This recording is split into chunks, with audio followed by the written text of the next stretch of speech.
El tema en es que a veces por por así lograr decirlo, ser el uno, Claro que porque sí. el Lo que mismo ocurre es que objetivo eso de es lo los primero. pero para mí de es muchas. que no sabe ni quién.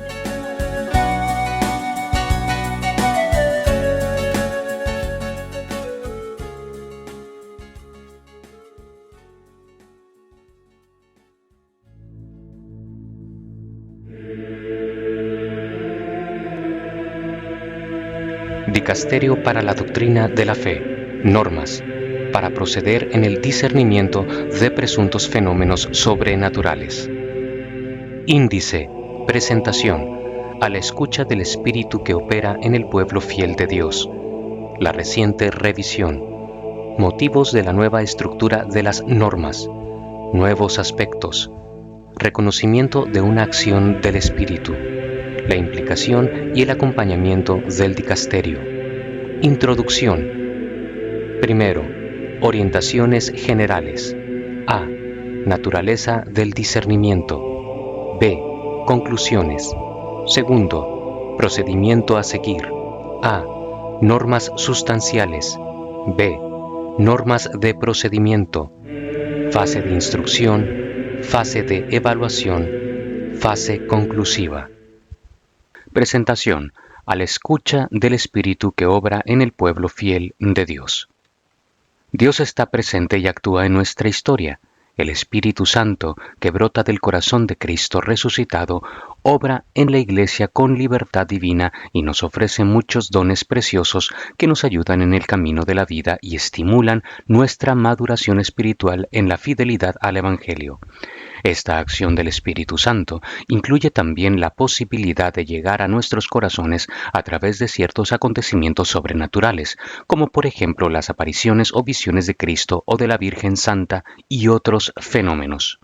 Muchas veces estas manifestaciones han producido una gran riqueza de frutos espirituales, de crecimiento en la fe, en la devoción y en la fraternidad y el servicio, y en algunos casos han dado origen a diferentes santuarios esparcidos por el mundo que hoy forman parte del corazón de la piedad popular de muchos pueblos. Hay tanta vida y belleza que el Señor siembra más allá de nuestros esquemas mentales y nuestros procedimientos. Por esta razón, las normas para proceder en el discernimiento de presuntos fenómenos sobrenaturales que ahora presentamos no quieren ser necesariamente ni un control, ni aún menos un intento de apagar el espíritu. En los casos más positivos de acontecimientos de presunto origen sobrenatural, de hecho, se anima al obispo diocesano a apreciar el valor pastoral y también a promover la difusión de esta propuesta espiritual. San Juan de la Cruz constataba: cuán bajos y cortos y en alguna manera impropios son todos los términos y vocablos con que en esta vida se trata de las cosas divinas. Ninguno puede expresar plenamente los caminos inescrutables de Dios en las personas. Los santos doctores, aunque mucho dicen y más digan, nunca pueden acabar de declararlo por palabras, así como tampoco por palabras se pudo ello decir. Porque este camino de ir a Dios es tan secreto y oculto para el sentido del alma como lo es para el del cuerpo el que se lleva por el mar, cuyas sendas y pisadas no se conocen. En realidad, pues es Él el artífice sobrenatural. Él edificará sobrenaturalmente en cada alma el edificio que quisiere. Al mismo tiempo, es necesario reconocer que en algunos casos de acontecimientos de presunto origen sobrenatural se detectan problemas muy graves que perjudican a los fieles, y en tales casos la Iglesia debe actuar con toda su solicitud pastoral.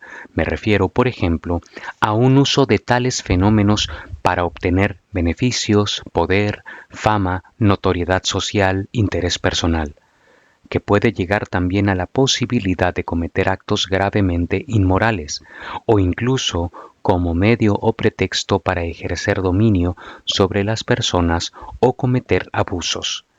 No se debe ignorar tampoco en tales acontecimientos la posibilidad de errores doctrinales, de reduccionismos indebidos en la propuesta del mensaje del Evangelio, la propagación de un espíritu sectario, etc.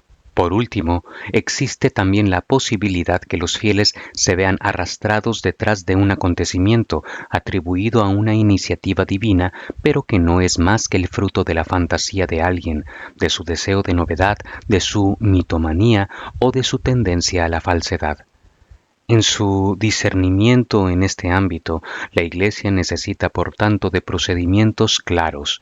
Las normas para proceder en el discernimiento de presuntas apariciones y revelaciones que se aplicaban hasta hoy habían sido aprobadas por Pablo VI en el año 1978, hace más de 40 años, de forma reservada, y fueron publicadas solo 33 años después, en el 2011. La reciente revisión.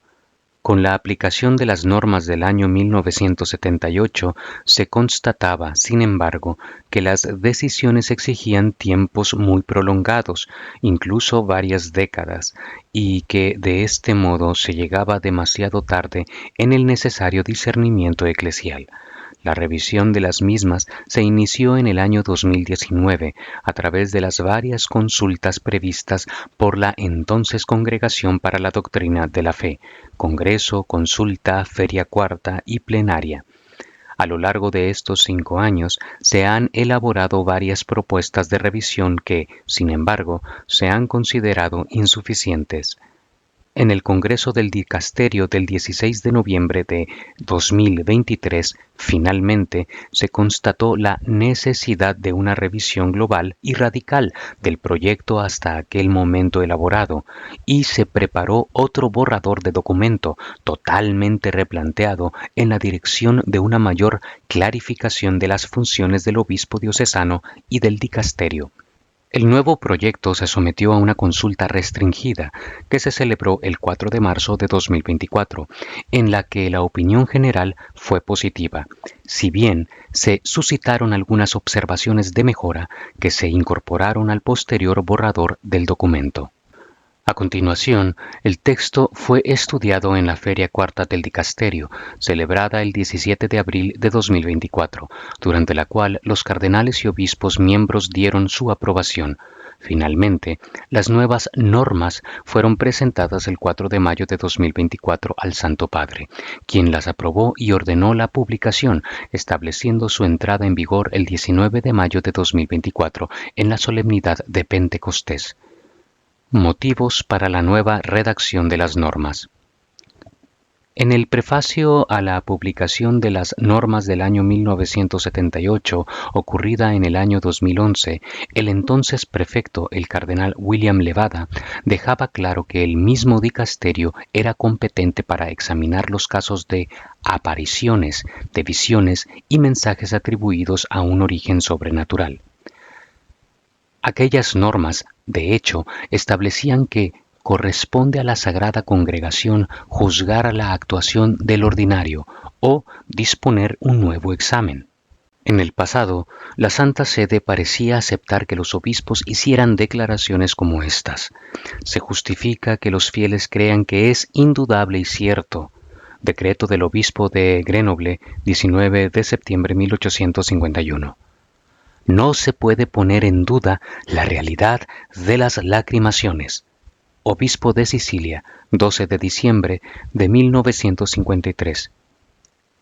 Pero estas expresiones chocaban con la convicción de la Iglesia de que los fieles no están obligados a aceptar la autenticidad de estos hechos.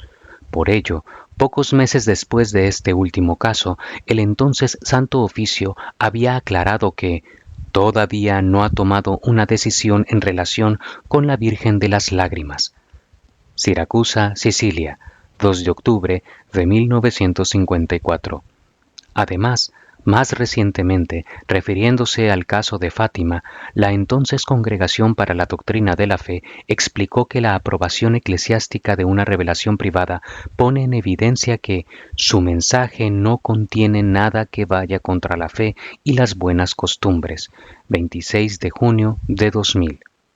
A pesar de esta clara postura, los procedimientos de facto seguidos por el dicasterio en los últimos tiempos también estaban orientados hacia una declaración de sobrenaturalidad o no sobrenaturalidad por parte del obispo, hasta el punto de que algunos obispos insistieron en la posibilidad de emitir dicha declaración positiva. Todavía recientemente, de hecho, algunos obispos querían expresarse con palabras como estas: constato la absoluta verdad de los hechos. Los fieles deben considerar sin dudas como verdaderos, etc. En realidad, estas expresiones orientaban a los fieles a pensar que estaban obligados a creer en estas manifestaciones que a veces eran más apreciadas que el propio Evangelio. Para tratar casos similares y en particular para redactar un pronunciamiento, la práctica seguida por algunos obispos ha sido la de solicitar previamente al dicasterio la autorización necesaria. Y cuando se les autorizaba a hacerlo, se pedía a los obispos que no nombraran al dicasterio en el pronunciamiento. Así ha ocurrido, por ejemplo, en los casos que han llegado a una conclusión en las últimas décadas. Sin implicar a nuestra congregación, carta al obispo de Gap, 3 de agosto de 2007. En tal declaración no se vea implicado el dicasterio, Congreso del 11 de mayo 2001, respecto al obispo de Gikongoro. Es decir, el obispo ni siquiera podía mencionar que había habido una aprobación por parte del dicasterio. Al mismo tiempo, algunos otros obispos, cuyas diócesis también estaban implicadas en estos fenómenos, pedían al dicasterio que se pronunciara para lograr una mayor claridad. Este particular modo de proceder, que ha generado no poca confusión, ayuda a comprender que las normas del año 1978 ya no son suficientes y adecuadas para guiar el trabajo tanto de los obispos como del dicasterio, y esto resulta aún más problemático hoy en día, ya que un fenómeno difícilmente queda confinado a una ciudad o a una diócesis. Tal constatación ya había surgido en la entonces Congregación para la Doctrina de la Fe durante la Asamblea Plenaria del año 1974, cuando los miembros reconocían que un acontecimiento de presunto origen sobrenatural con frecuencia traspasa inevitablemente las fronteras de una diócesis e incluso de una nación, y el caso alcanza automáticamente proporciones que pueden justificar una intervención de la autoridad suprema de la Iglesia. Al mismo tiempo, las normas del año 1978 reconocían que se había convertido más difícil o casi imposible emitir con la debida rapidez aquel juicio con el que en el pasado se concluían las investigaciones sobre estas cuestiones. Normas del año 1978, nota previa. La expectativa de una declaración sobre la sobrenaturalidad de un acontecimiento ha dado lugar a que solo en muy pocos casos se haya llegado a una decisión clara. De hecho, después del año 1950 se han resuelto solamente 6 casos, aunque los fenómenos crecieron con frecuencia sin una orientación clara y con la implicación de personas de muchas diócesis. Por lo tanto, es de suponer que muchos otros casos se trataron de forma diversa o incluso no se trataron en absoluto. Para no dilatar más la resolución de un caso concreto relativo a un acontecimiento de presunto origen sobrenatural, el dicasterio propuso recientemente al Santo Padre cerrar el correspondiente discernimiento no con una declaración de supernaturalitate, sino con un nihil obstat, que permitiera al obispo sacar provecho pastoral de ese fenómeno espiritual. A esta declaración se llegaría tras evaluar los diversos frutos espirituales y pastorales y la ausencia de problemas importantes en el acontecimiento. El Santo Padre consideró esta propuesta como una solución justa. Nuevos aspectos. Los elementos anteriormente expuestos nos han llevado a proponer, con las nuevas normas, un procedimiento diferente respecto al del pasado. pero también más rico, con 6 posibles conclusiones prudenciales que puedan orientar el trabajo pastoral en torno a los acontecimientos de presunto origen sobrenatural. La propuesta de estas 6 decisiones finales permite al dicasterio y a los obispos tratar adecuadamente las problemáticas de casos muy diferentes entre sí de los que se tiene conocimiento. Entre estas posibles conclusiones no se incluye, por regla general, una declaración sobre la sobrenaturalidad del fenómeno objeto de discernimiento, es decir, la posibilidad de afirmar con certeza moral que aquello proviene de una decisión de Dios que lo ha querido de modo directo. La concesión de un nihil obstat indica simplemente, como ya explicaba Papa Benedicto XVI, que en relación con este fenómeno los fieles pueden dar su asentimiento de forma prudente. No tratándose de una declaración de sobrenaturalidad de los hechos, resulta aún más claro, como decía Papa Benedicto XVI, que es solo una ayuda, pero que no es obligatorio usarla. Por otra parte, esta intervención deja naturalmente abierta la posibilidad de que, prestando atención a la evolución de la devoción, pueda ser necesaria una intervención diferente en el futuro. También hay que señalar que llegar a una declaración de sobrenaturalidad por su propia naturaleza no solo requiere un tiempo adecuado de análisis, sino que puede dar lugar a la posibilidad de emitir un juicio de sobrenaturalidad hoy y otro de no sobrenaturalidad años después, como ha sucedido, de hecho. Vale la pena recordar un caso de supuestas apariciones de los años 50 en el que el obispo emitió un juicio final de no sobrenaturalidad en 1956. Al año siguiente, el entonces Santo Oficio aprobó las medidas de ese obispo. A partir de entonces, se volvió a solicitar la aprobación de esa veneración, pero en 1974 la misma Congregación para la Doctrina de la Fe declaró una constat de non supernaturalitate sobre las mismas supuestas apariciones. Posteriormente, en 1996, el obispo local reconoció esa devoción y otro obispo del mismo lugar, en 2002, reconoció el origen sobrenatural de las apariciones y la devoción se extendió a otros países. Finalmente, a petición de la entonces Congregación para la Doctrina de la Fe, en 2020, un nuevo obispo reiteró el juicio negativo emitido anteriormente por la misma congregación, imponiendo el cese de cualquier difusión sobre las supuestas apariciones y revelaciones. Así pues, se necesitaron unos 70 tortuosos años para llegar a la conclusión de todo el asunto. Hoy hemos llegado a la convicción de que estas situaciones complicadas que producen confusión en los fieles deben evitarse siempre, asumiendo una implicación más rápida y explícita de este dicasterio y evitando que el discernimiento apunte hacia una declaración de sobrenaturalidad, con grandes expectativas, ansiedades e incluso presiones al respecto. Tal declaración de sobrenaturalidad es, por regla general, sustituida o bien por un nihil obstat, que autoriza un trabajo pastoral positivo, o bien por otra decisión adecuada a la situación concreta.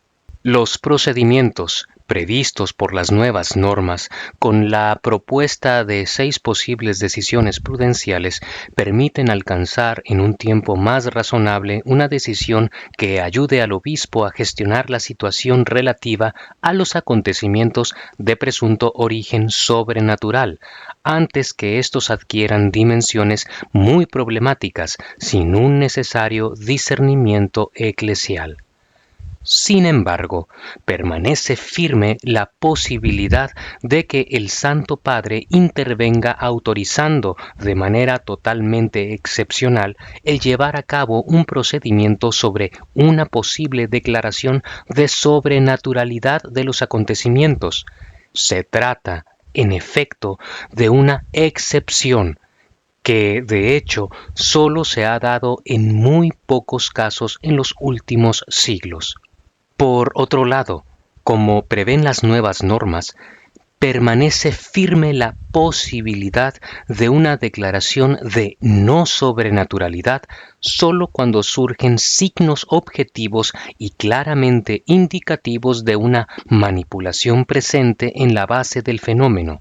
Por ejemplo, cuando un presunto vidente afirma haber mentido o cuando las pruebas indican que la sangre de un crucifijo pertenece al presunto vidente, etc. Reconocimiento de una acción del espíritu. La mayor parte de los santuarios, que hoy son lugares privilegiados de la piedad popular del pueblo de Dios, no han tenido jamás en el curso de la devoción que allí se expresa una declaración de sobrenaturalidad de los hechos que dieron lugar al origen de aquella devoción.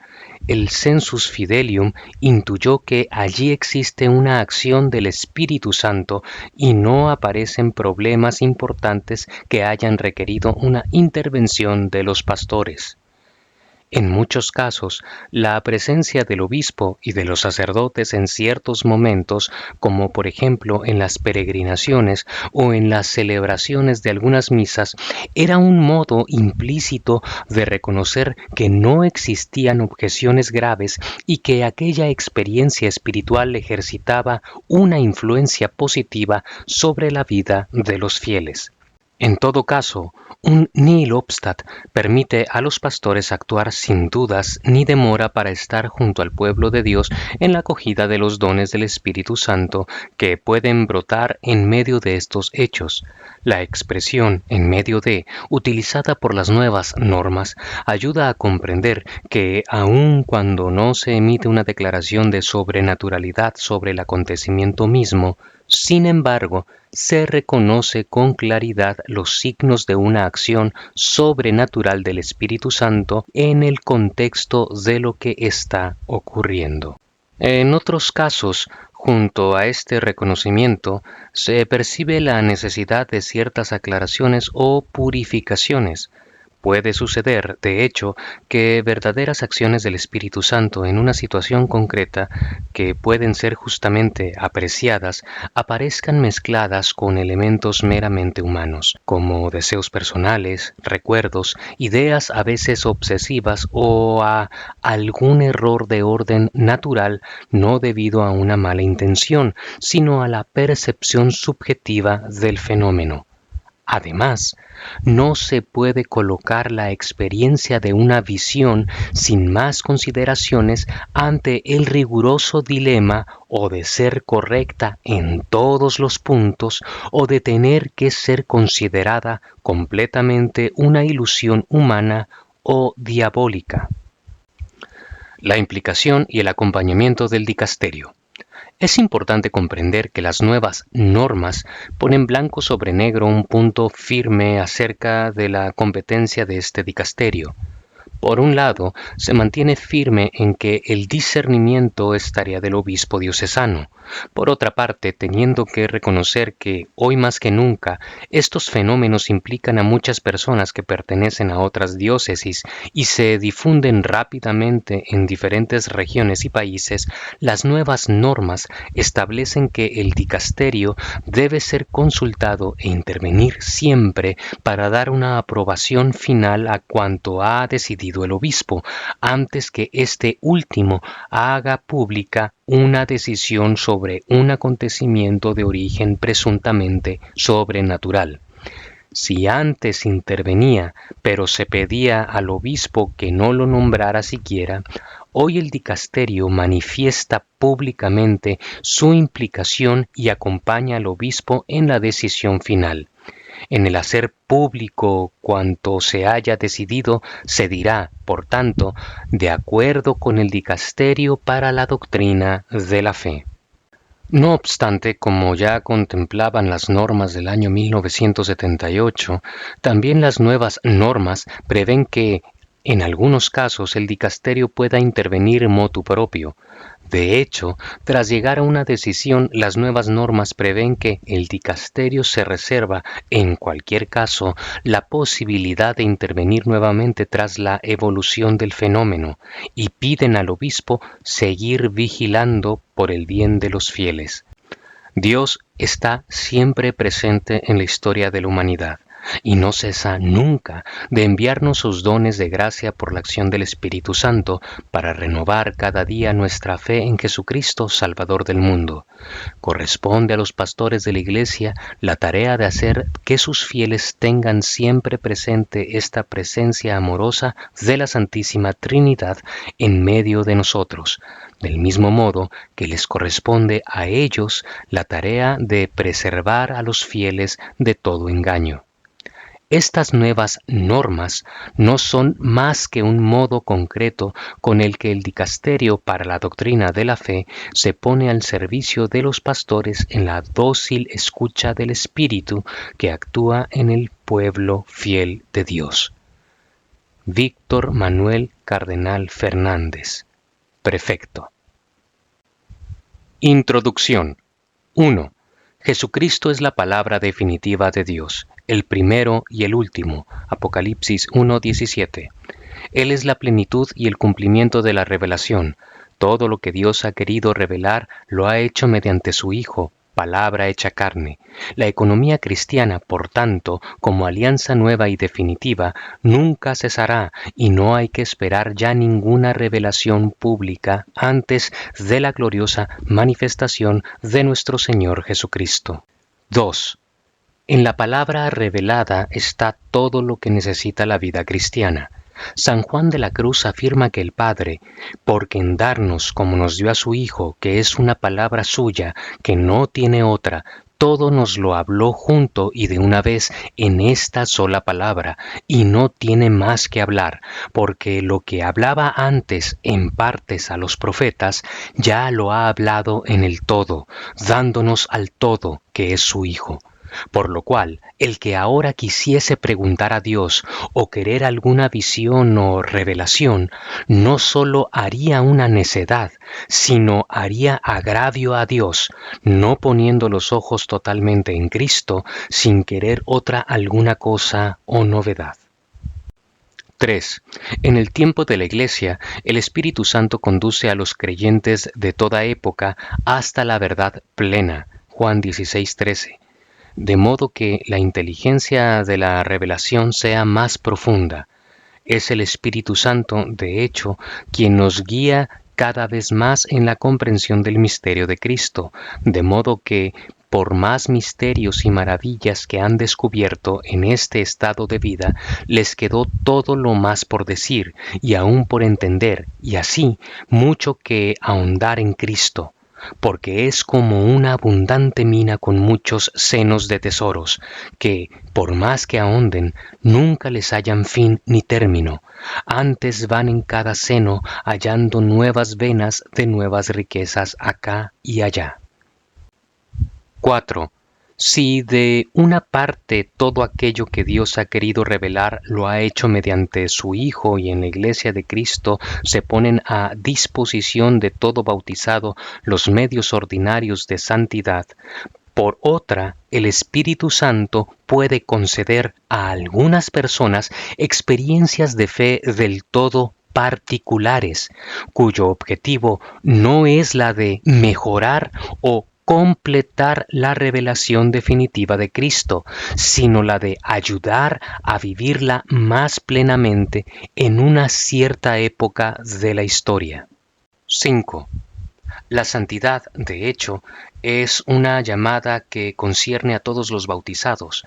Viene nutrida de una vida de oración y de participación en la vida sacramental, y se expresa en una existencia impregnada de amor a Dios y al prójimo. En la Iglesia recibimos el amor de Dios, manifestado plenamente en Cristo, confer Juan 3:16, y derramado en nuestros corazones por el Espíritu Santo que se nos ha dado, Romanos 5:5. Quien se deja llevar dócilmente por el Espíritu Santo tiene experiencia de la presencia y de la acción de la Trinidad, por lo que una existencia así vivida, como enseña el Papa Francisco, se traduce en una vida mística que, si bien aún privada de fenómenos extraordinarios, se propone a todos los fieles como experiencia diaria de amor. 6. Sin embargo, Se verifican a veces fenómenos, por ejemplo, presuntas apariciones, visiones, locuciones interiores o exteriores, escritos o mensajes, fenómenos relacionados con imágenes religiosas, fenómenos psicofísicos y de otro tipo, que parecen trascender los límites de la experiencia cotidiana y se presentan como de presunto origen sobrenatural. Hablar con precisión de tales acontecimientos puede superar las capacidades del lenguaje humano. Confer 2 Corintios 12, 2, 4.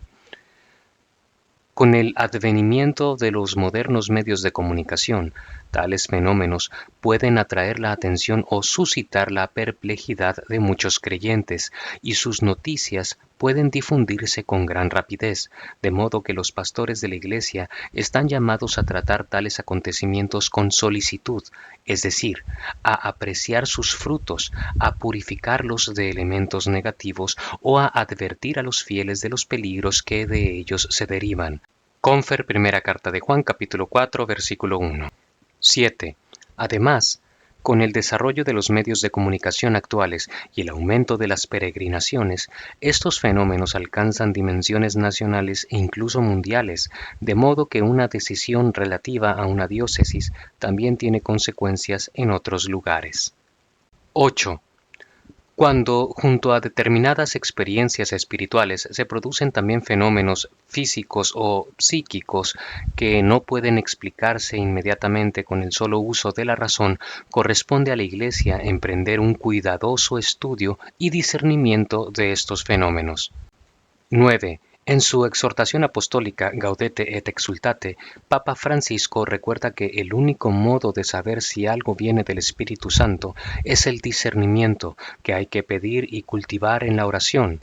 Es un don divino que ayuda a los pastores de la Iglesia a realizar lo que dice San Pablo: examinadlo todo, quedaos con lo bueno. Primera de Tesalonicenses capítulo 5 versículo 21.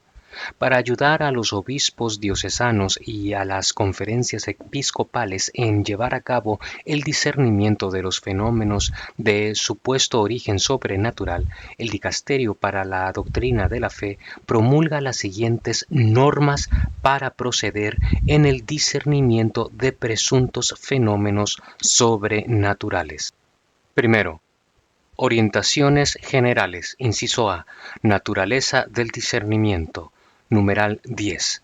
Según las normas que figuran a continuación, la Iglesia puede desempeñar el deber de discernimiento. A. Si es posible vislumbrar en los fenómenos de presunto origen sobrenatural la presencia de signos de la acción divina. B. Si en los eventuales escritos o mensajes de los implicados en los presuntos fenómenos no hay nada que sea contrario a la fe y a las buenas costumbres. C. Si es lícito apreciar sus frutos espirituales o si es necesario purificarlos de elementos problemáticos o advertir a los fieles de los peligros que de ellos se derivan. D. Si es aconsejable que sea reconocido su valor pastoral por la autoridad eclesiástica competente. 11. Aunque las disposiciones siguientes prevén la posibilidad de un discernimiento en el sentido del numeral 10, debe quedar claro que, de forma habitual, no cabe esperar un reconocimiento positivo por parte de la autoridad eclesiástica sobre el origen divino de presuntos fenómenos sobrenaturales. 12. En el caso que se conceda por parte del dicasterio un nihil obstat, tales fenómenos no se convierten en objeto de fe, es decir, los fieles no están obligados a darles un asentimiento de fe, sino que, como en el caso de los carismas reconocidos por la Iglesia, representan caminos para profundizar en el conocimiento de Cristo y entregarse más generosamente a Él, arraigándose al mismo tiempo cada vez más en la comunión con todo el pueblo cristiano. 13. Por otra parte, incluso cuando se concede un nihil obstat para los procesos de canonización, esto no implica una declaración de autenticidad de eventuales fenómenos sobrenaturales presentes en la vida de una persona, como se puso de manifiesto, por ejemplo, en el decreto de canonización de Santa Gemma Galgani. Pío XVI ha querido de buena gana detenerse en las virtudes heroicas de esta doncella tan inocente como penitente, sin que, sin embargo, por el presente decreto, lo que no suele ocurrir nunca, se emita un juicio sobre los carismas preternaturales de la sierva de Dios. 14. Al mismo tiempo, hay que señalar que ciertos fenómenos que podrían tener un origen sobrenatural a veces aparecen relacionados con experiencias humanas confusas, expresiones teológicamente imprecisas o intereses no del todo legítimos. 15. El discernimiento de los presuntos fenómenos sobrenaturales es realizado desde el principio por el obispo diocesano o eventualmente por otra autoridad eclesiástica a la que se refieren los artículos 4 al 6 siguientes, en diálogo con el dicasterio. En cualquier caso, puesto que nunca debe faltar una especial atención orientada al bien común de todo el pueblo de Dios, el dicasterio se reserva el derecho, en cualquier caso, de evaluar los elementos morales y doctrinales de dicha experiencia espiritual y el uso que se hace de ellos. No hay que ignorar que, a veces, el discernimiento también puede versar sobre delitos, manipulación de personas, daños a la unidad de la Iglesia, beneficios económicos indebidos, errores doctrinales graves, etc., que podrían provocar escándalos y minar la credibilidad de la Iglesia. Inciso B. Conclusiones. 16. El discernimiento de presuntos fenómenos sobrenaturales puede llevar a conclusiones que normalmente se expresarán en uno de los siguientes términos. 17. Nihil obstat.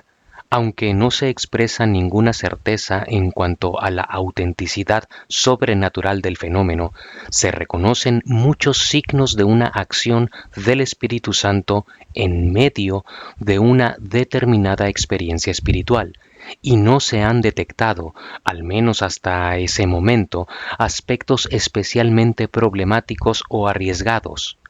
Por ello, se anima al obispo diocesano a apreciar el valor pastoral y también a promover la difusión de esta propuesta espiritual, incluso a través de posibles peregrinaciones a un lugar santo.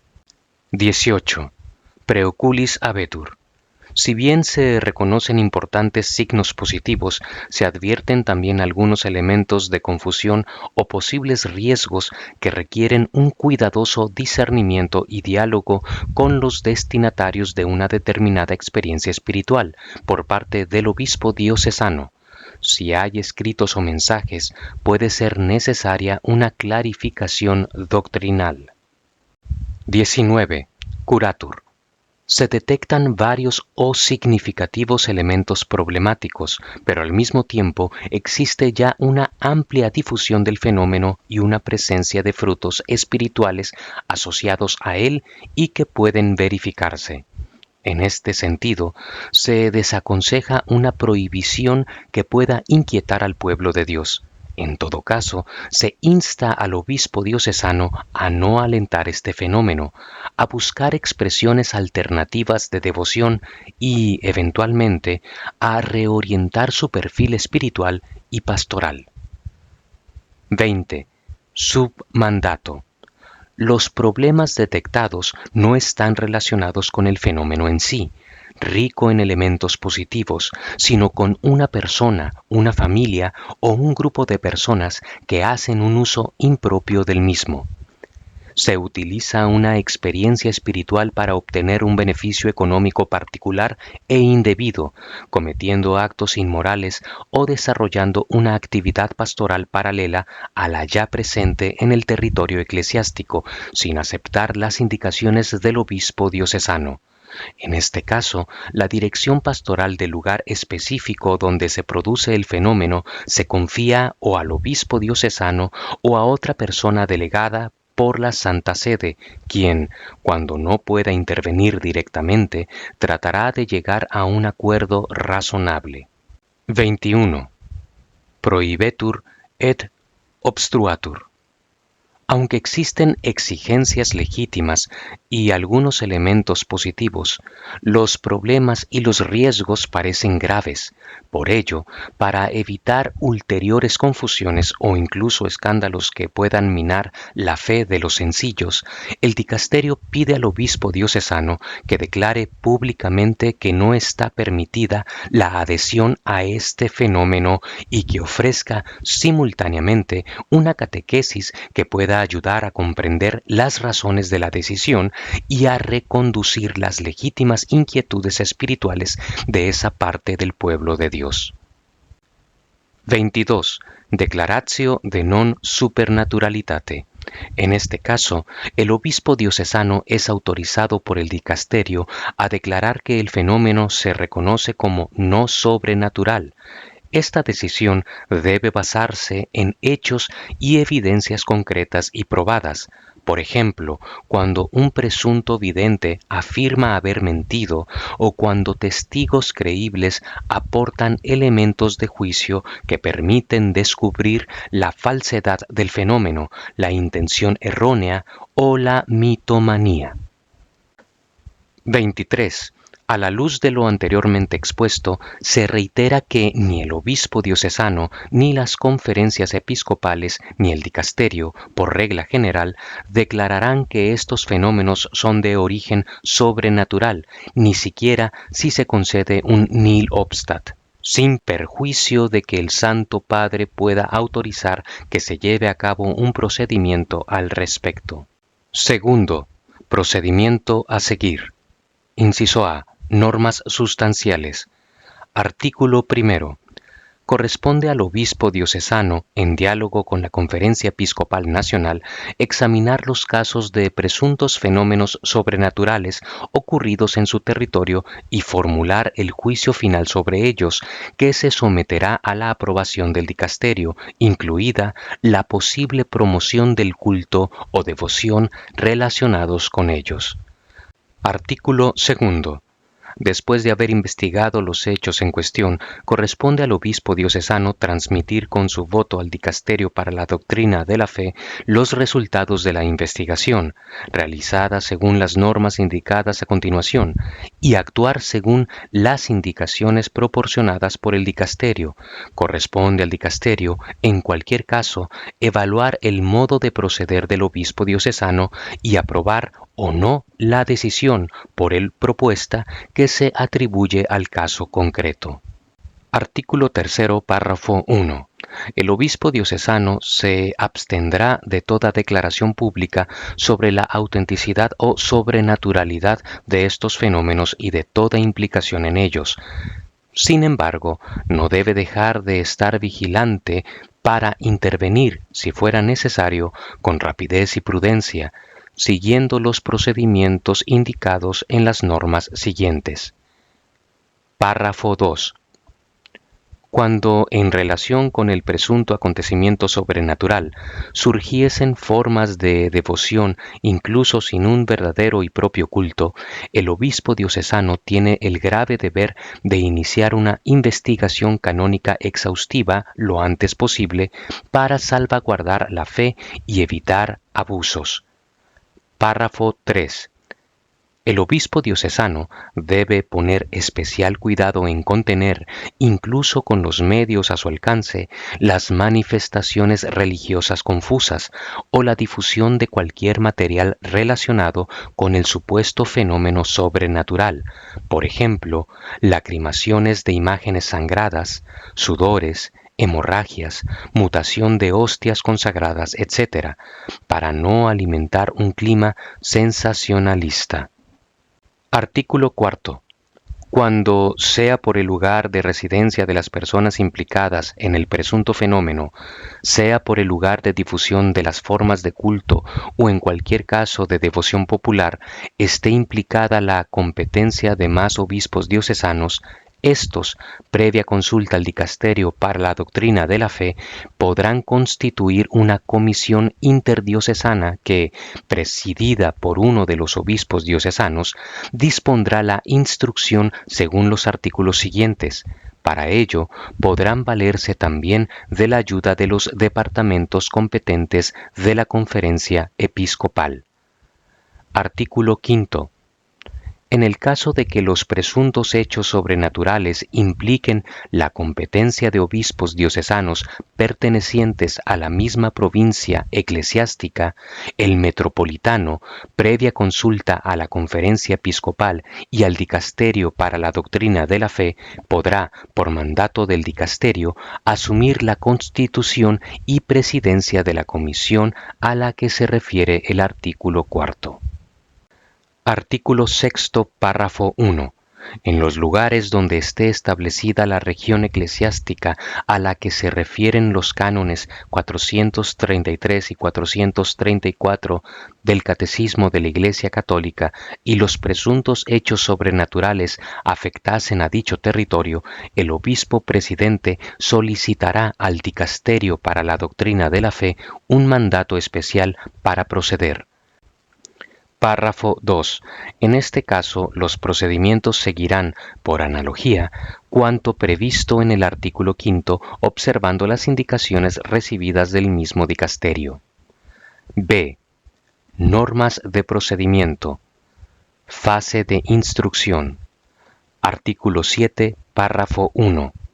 Siempre que el obispo diocesano tenga noticia, al menos verosímil, de hechos de presunto origen sobrenatural relativos a la fe católica ocurridos en el territorio bajo su jurisdicción, deberá informarse con prudencia, personalmente o a través de un delegado, de los acontecimientos y circunstancias y tener cuidado de reunir oportunamente todos los elementos útiles para una primera evaluación. Párrafo 2. Si los fenómenos son fácilmente gestionables en el ámbito de las personas directamente implicadas y no se percibe ningún peligro para la comunidad, no debe tomarse ninguna otra medida previa consulta con el dicasterio, aunque se mantiene el deber de vigilancia. Párrafo 3. En el caso de que estuviesen implicadas personas dependientes de varios obispos diocesanos, deberá escucharse el parecer de estos obispos. Cuando un presunto fenómeno se origina en un lugar y se desarrolla en otros, puede ser valorado de forma diferente en estos últimos. En tal caso, cada obispo diocesano tiene siempre la facultad de decidir lo que considere pastoralmente prudente en su propio territorio, previa consulta al dicasterio. Párrafo 4. Cuando en el presunto fenómeno estén implicados objetos de diversa índole, el obispo diocesano, personalmente o a través de un delegado, podrá ordenar que se coloquen en un lugar seguro y protegido hasta que se aclare el caso.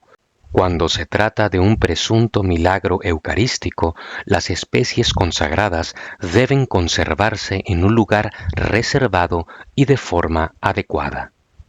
Párrafo 5.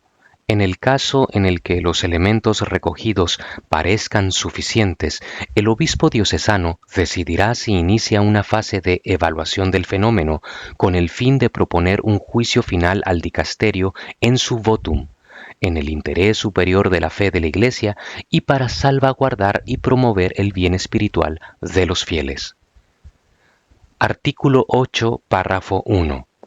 El obispo diocesano creará una comisión de investigación entre cuyos miembros estarán al menos un teólogo, un canonista y un perito elegido en función de la naturaleza del fenómeno, cuyo objetivo no es sólo llegar a un pronunciamiento sobre la veracidad de los hechos, sino profundizar en todos los aspectos del acontecimiento a fin de proporcionar al obispo diocesano todos los elementos útiles para una evaluación.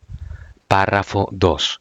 Los miembros de la comisión de investigación sean de una fama íntegra, de una fe segura, de una sana doctrina, de una prudencia probada, y no deberán estar implicados ni directa ni indirectamente con las personas o los hechos objeto de discernimiento.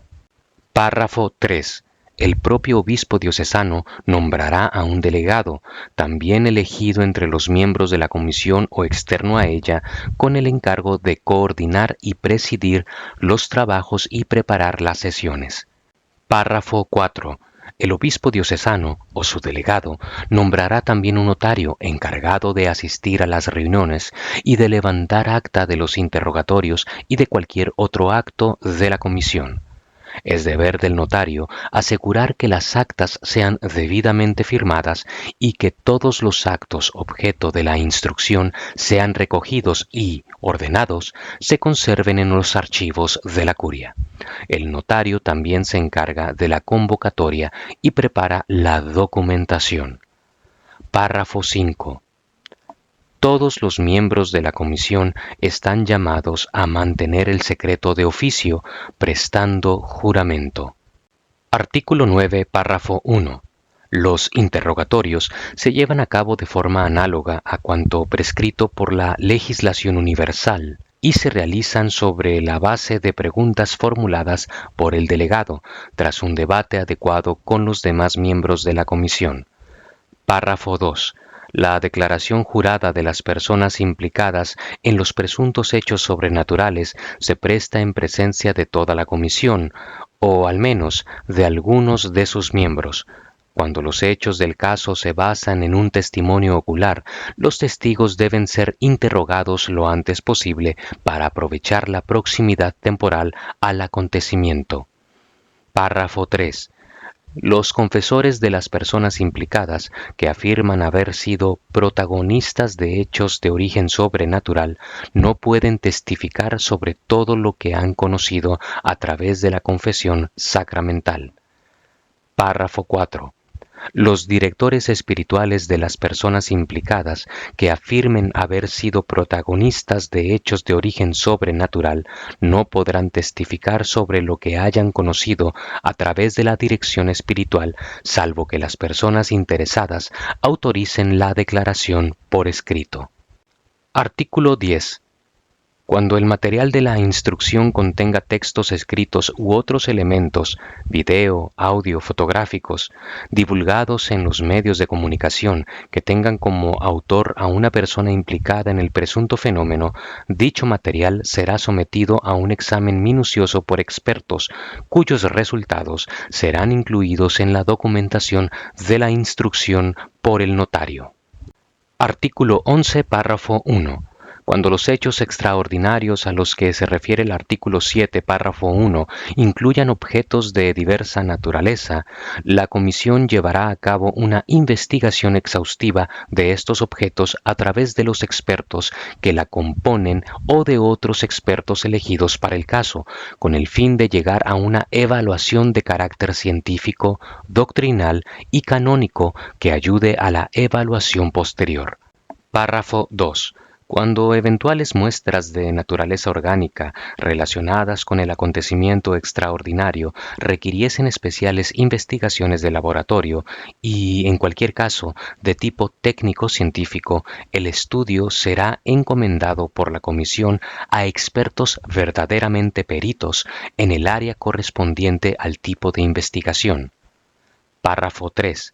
En caso que el fenómeno afectase al cuerpo y la sangre del Señor en los signos sacramentales del pan y del vino, se deberá tener especial cuidado en que cualquier análisis de los mismos no suponga una falta de respeto al Santísimo Sacramento, garantizando la devoción que le es debida.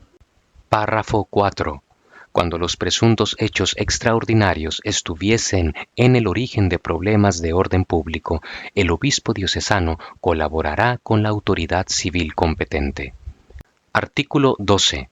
Cuando los presuntos acontecimientos sobrenaturales continuasen durante el curso de la instrucción y si la situación aconsejara intervenciones prudenciales, el obispo diocesano no debería dudar en tomar aquellas medidas de buen gobierno para evitar manifestaciones incontroladas o dudosas de devoción o el inicio de un culto basado en elementos todavía no definidos. Fase de evaluación. Artículo 13. El obispo diocesano, también con la ayuda de los miembros de la comisión por él instituida, evalúe minuciosamente el material recogido según los principales criterios de discernimiento mencionados anteriormente y los criterios positivos y negativos que siguen, que también deben aplicarse de forma acumulativa. Artículo 14.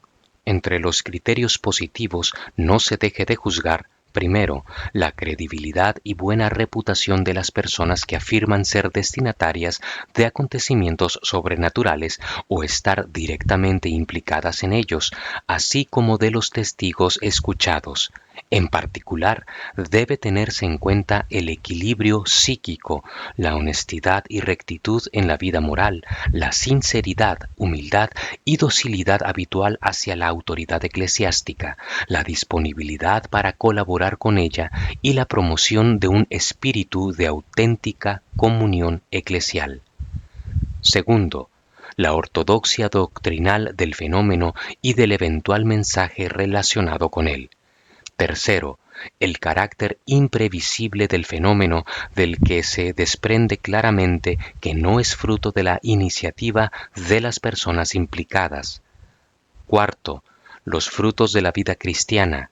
Entre ellos, se verifique la existencia de un espíritu de oración, conversiones, vocaciones al sacerdocio y a la vida religiosa, testimonios de caridad, así como una devoción sana y frutos espirituales abundantes y constantes.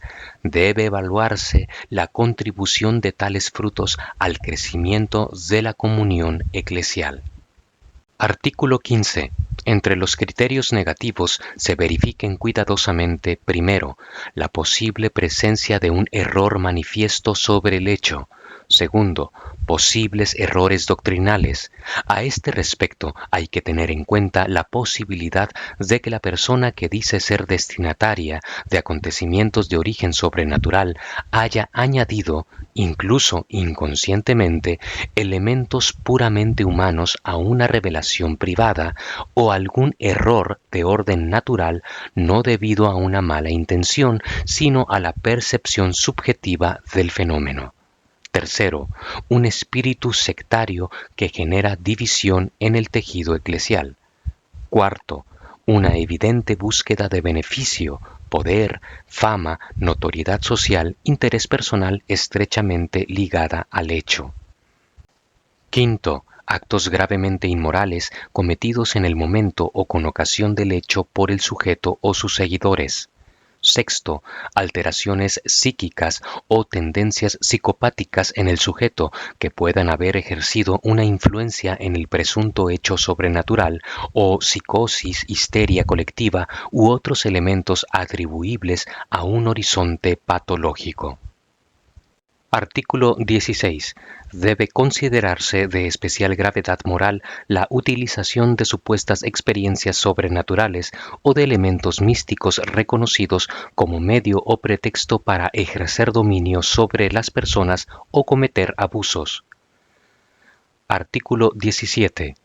La evaluación de los resultados de la investigación en el caso de presuntos fenómenos sobrenaturales a que se refiere el artículo 7, párrafo 1, se lleve a cabo con cuidadosa diligencia, respetando tanto a las personas implicadas como el examen técnico-científico eventualmente realizado sobre el presunto fenómeno sobrenatural. Artículo 18. Completada la instrucción y examinados detenidamente los acontecimientos y la información recopilada, considerado también el impacto que los presuntos hechos han tenido en el pueblo de Dios a él confiado, con especial atención a la fecundidad de los frutos espirituales generados por la nueva devoción que haya podido surgir, el obispo diocesano, con la ayuda del delegado, elaborará un informe sobre el presunto fenómeno. Teniendo en cuenta todos los datos del caso, tanto positivos como negativos, redactará un votum personal sobre el asunto, proponiendo al dicasterio su juicio final, por regla general, según una de las siguientes fórmulas. Primero, nihil obstat. Segundo, preoculis habetur. Tercero, curatur. Cuarto, sub mandato. Quinto, prohibetur et obstruatur. Sexto, declaratio de non supernaturalitate. Artículo 19. Terminada la investigación, todas las actas relativas al caso examinado se remiten al Dicasterio para la Doctrina de la Fe para la aprobación final. Artículo 20. Asimismo, el dicasterio procederá a examinar las actas del caso, evaluando los elementos morales y doctrinales de tal experiencia y el uso que se ha hecho de ella, así como el votum del obispo diocesano. El dicasterio podrá solicitar más información al obispo diocesano o pedir otras opiniones o proceder, en casos extremos, a un nuevo examen del caso, distinto del realizado por el obispo diocesano. A la luz del examen realizado, procederá a confirmar o no la decisión propuesta por el obispo diocesano. Artículo 21, párrafo 1. Una vez recibida la respuesta del dicasterio, a menos que el dicasterio indique otra cosa, el obispo diocesano, de acuerdo con el dicasterio, dará a conocer al pueblo de Dios con claridad el juicio sobre los hechos en cuestión. Párrafo 2. El obispo diocesano se encargará de informar a la Conferencia Episcopal Nacional sobre la decisión aprobada por el dicasterio. Artículo 22, párrafo 1. En el caso que se conceda un nihil obstat, el obispo diocesano prestará la máxima atención a la correcta valoración de los frutos originados por el fenómeno examinado, siguiendo la vigilancia con prudente atención. En este caso, el obispo diocesano indicará claramente, mediante decreto, la naturaleza de la autorización y los límites de un eventual culto permitido, precisando que los fieles pueden dar su asentimiento de forma prudente. Párrafo 2. El obispo diocesano estará atento también que los fieles no consideren ninguna de las decisiones como un aval al carácter sobrenatural del fenómeno. Párrafo 3. El dicasterio se reserva, en cualquier caso, la posibilidad de intervenir nuevamente tras la evolución del fenómeno. Artículo 23, párrafo 1. En caso de que se adopte una decisión cautelar o negativa, debe ser hecha pública formalmente por el obispo diocesano, previa aprobación del dicasterio. Esta también debe redactarse en un lenguaje claro y comprensible para todos, y evaluando la oportunidad de dar a conocer las razones de la decisión tomada y los fundamentos doctrinales de la fe católica, para favorecer el crecimiento de una sana espiritualidad. Párrafo 2. Al comunicar cualquier eventual decisión negativa, el obispo diocesano podrá omitir información que pueda causar un perjuicio injusto a las personas implicadas. Párrafo 3. En caso de divulgación continuada de escritos o mensajes, los pastores legítimos estarán vigilantes de acuerdo con el canon 823 del Catecismo de la Iglesia Católica, reprendiendo los abusos y todo lo que sea perjudicial para la recta fe y las buenas costumbres o de otro modo peligroso para el bien de las almas. A tal fin, se puede recurrir a la imposición de los medios ordinarios, incluidos los preceptos penales. Párrafo 4. El recurso en virtud del párrafo 3 es particularmente apropiado cuando la conducta que debe reprobarse se refiere a objetos o lugares relacionados con presuntos fenómenos sobrenaturales. Párrafo 24. Cualquiera que sea la decisión aprobada, el obispo diocesano, personalmente o a través de un delegado, tiene el deber de seguir vigilando el fenómeno y a las personas implicadas, ejerciendo específicamente su potestad ordinaria. Artículo 25.